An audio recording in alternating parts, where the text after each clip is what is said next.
Talent alleen is nie genoeg om van jou 'n wenner te maak nie.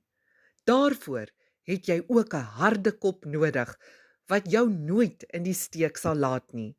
Daar is baie begaafde mense wat nooit weet hoe dit voel om te wen nie, omdat hulle teruggehou word deur twyfel en vasgeketting word deur die stem in hul koppe wat sê ek is nie goed genoeg nie.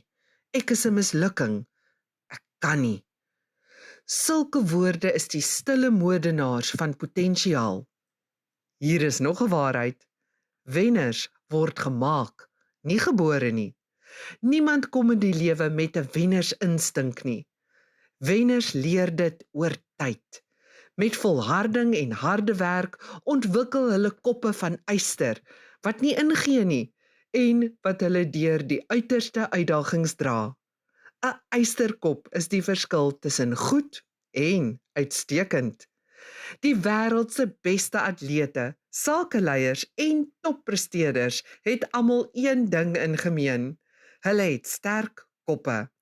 Hulle gebruik positiewe selfstellings om hulself te motiveer en te rad vir topprestasie. Moderne tegnologie gee jou toegang tot die denke van toppresteerders. Kunsmatige intelligensie bestudeer die gewoontes en woorde wat deur miljoene suksesvolle mense gebruik word, waaruit jy kan leer om selfvertroue te bou, twyfel te vernietig en jou potensiaal te ontsluit.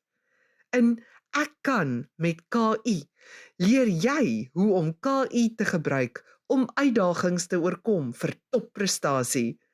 Dis meer as motivering, dis 'n heel ander denkwyse wat jy sal ontwikkel.